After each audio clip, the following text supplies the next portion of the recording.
Pemirsa, kita akan ngebahas tentang jenglot ya. Ini adalah sebuah fenomena budaya yang menarik dan kontroversial di Indonesia. Banyak orang yang meyakini bahwa jenglot adalah makhluk mistis yang memiliki kekuatan supranatural. Sementara yang lain menganggapnya sebagai benda buatan manusia yang digunakan untuk tujuan tertentu seperti ritual atau pameran supranatural. Nah, dalam hal ini saya akan mengulas jenglot secara mendalam dari berbagai sudut pandang, termasuk sejarah, deskripsi fisik, kepercayaan masyarakat, analisis ilmiah, serta peran jenglot dalam budaya populer. Pertama adalah sejarah dan asal-usul jenglot. Baik, jenglot ini pertama kali dikenal luas di Indonesia pada abad ke-20. Meskipun asal-usulnya masih diperdebatkan, banyak klaim yang menyebutkan bahwa jenglot berasal dari mitos dan kepercayaan kuno di Nusantara, terutama yang berkaitan dengan ilmu hitam dan mistisme. Dalam beberapa cerita rakyat, jenglot dipercaya sebagai hasil dari ilmu gaib yang dilakukan oleh dukun sakti atau pertapa yang menjalani tapa dalam waktu yang sangat lama. Dalam beberapa kasus dikatakan bahwa jenglot ini adalah manusia yang gagal mencapai kesempurnaan dalam laku spiritualnya, sehingga tubuhnya menyusut menjadi kecil dan memiliki bentuk yang menyeramkan.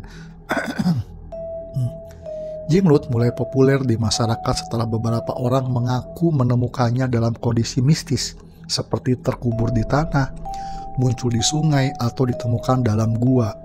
Berbagai media massa juga ikut mempopulerkan fenomena ini dengan menampilkan berita tentang penemuan jenglot di berbagai daerah. Yang kedua, ciri-ciri fisik jenglot, pemirsa. Jenglot ini memiliki penampilan yang khas dan cukup menyeramkan.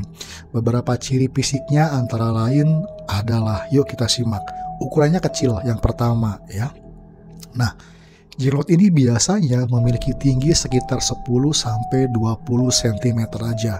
Bentuknya menyerupai mumi atau mayat kecil yang mengering. Bisa kebayangkan? Wajahnya menyeramkan, dan tentu wajah jenglot ini biasanya terlihat seperti tengkorak atau memiliki kulit yang keriput, kayak aki-aki. Beberapa jenglot memiliki mata yang menonjol, gigi yang runcing, dan ekspresi yang menyeramkan. Nah, yang ketiga, rambutnya ini panjang dan kukunya tajam. Ini yang paling khas ya pemirsa. Banyak jenglot yang memiliki rambut panjang bahkan hingga beberapa puluh sentimeter. Widih, kukunya tajam dan memanjang seperti cakar. Bisa kebayangan? Kulitnya yang tampak kering dan bersisik. Seperti ular.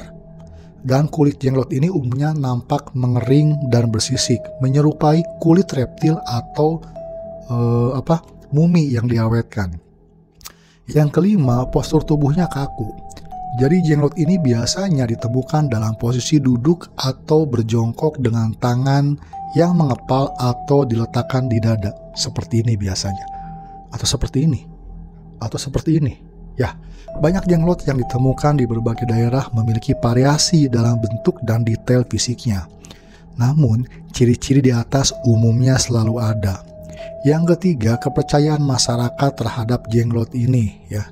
Jenglot ini dipercaya memiliki kekuatan mistis, terutama dalam budaya yang masih kental dengan unsur klinik dan supranatural. Beberapa kepercayaan masyarakat terkait jenglot antara lain adalah: pertama, jenglot ini sebagai penjaga ilmu gaib.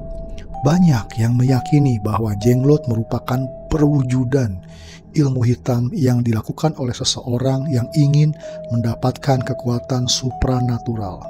Jenglot dianggap bisa membantu pemiliknya dalam memperoleh kekuatan, kekayaan, bahkan kebal dari serangan musuh.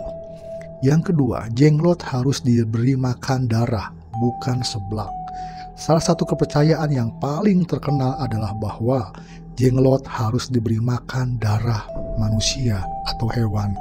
Konon, jika tidak diberikan makan, kekuatannya akan melemah dan tidak bisa memberikan manfaat bagi pemiliknya. Yang kemudian, jenglot juga bisa memberi keberuntungan. Waduh. Beberapa orang percaya bahwa memiliki jenglot bisa mendatangkan keberuntungan, terutama dalam hal bisnis, perdagangan, atau kekayaan. Oleh karena itu, Tidak sedikit yang mencoba mencari dan memiliki jenglot demi tujuan ini. Wah, mulai gak bener nih. Jenglot juga bisa memberikan kesialan. Sebaliknya, ada juga yang percaya bahwa jenglot adalah benda yang membawa kesialan. Orang yang memiliki jenglot tanpa mengetahui cara merawatnya bisa mengalami berbagai kejadian buruk seperti sakit berkepanjangan, usahanya bangkrut, atau bahkan kematian. Nah, analisis ilmiah dan pandangan skeptis yang ada adalah meskipun banyak orang percaya pada kekuatan mistis jenglot, para ilmuwan dan skeptis memiliki pandangan yang berbeda. Beberapa penelitian telah dilakukan terhadap jenglot ini, teman-teman, dan hasilnya menunjukkan bahwa 1. Jenglot bukan makhluk hidup. Jadi penelitian terhadap DNA jenglot menunjukkan bahwa benda ini bukan berasal dari manusia, melainkan merupakan susunan dari bagian tubuh hewan yang dijahit dan disusun sedemikian rupa. Bohong-bohongan ya. Yang kedua, rambut dan gigi jenglot tidak alami.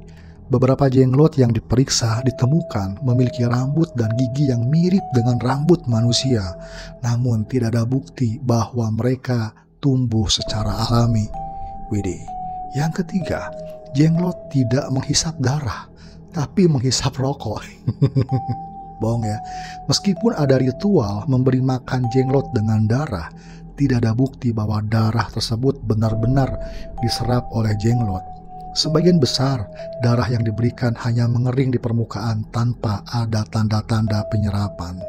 Yang keempat, banyak jenglot yang dibuat secara manual buatan. Beberapa jenglot yang diperiksa ditemukan sebagai hasil karya seni atau benda buatan yang dirancang untuk tujuan mistis atau komersial. Dari sudut pandang ilmiah, jenglot lebih banyak dianggap sebagai benda buatan manusia yang digunakan untuk keperluan ritual, pertunjukan supranatural, atau bahkan sekedar koleksi bagi pecinta benda mistis. Yang kelima, peran jenglot dalam budaya populer. Jenglot tidak hanya dikenal dalam kepercayaan masyarakat, tetapi juga sering muncul dari dan dalam berbagai media dan budaya populer di Indonesia. Yang pertama, ada pameran supranatural. Nah, jenglot ini sering dipamerkan dalam acara-acara bertema mistis atau supranatural. Banyak orang yang datang untuk melihat langsung dan merasakan aura mistisnya, seperti aura kasih. Yang kedua, film dan sinetron juga berperan. Jenglot sering menjadi tema dalam film horor Indonesia. Contoh film yang mengangkat tema ini adalah Jenglot Pantai Selatan, yang menampilkan jenglot sebagai makhluk gaib yang mengancam manusia. Yang ketiga, ini menjadi barang koleksi dan perdagangan. Beberapa orang menjual jenglot sebagai barang koleksi dengan harga yang bervariasi, tergantung dari keaslian dan cerita mistis yang menyertainya. YouTube dan konten digital juga berperan dalam penyebaran jenglot ini. Banyak YouTuber dan kreator konten membuat video tentang jenglot, baik dalam bentuk investigasi, unboxing, atau ritual untuk menguji keberadaan kekuatan mistisnya. Jadi teman-teman, kesimpulannya, jenglot adalah fenomena yang unik yang mencerminkan perpaduan antara kepercayaan mistis dan budaya populer di Indonesia. Dari sudut pandang masyarakat, jenglot dianggap sebagai makhluk dengan kekuatan supranatural yang bisa membawa keberuntungan dan kesialan.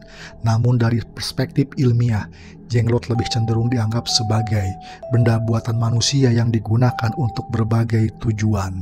Terlepas dari kontroversinya, jenglot tetap menjadi bagian menarik dari warisan budaya Indonesia, baik sebagai objek kepercayaan mistis maupun sebagai simbol dalam dunia hiburan. Fenomena ini menunjukkan betapa kuatnya pengaruh budaya mistis di Indonesia dan bagaimana keyakinan terhadap hal-hal gaib tetap bertahan di era modern. Pemirsa Kabar Kuningan, jangan lupa subscribe channel ini dan nantikan penjelasan-penjelasan lain tentang hal-hal yang gaib.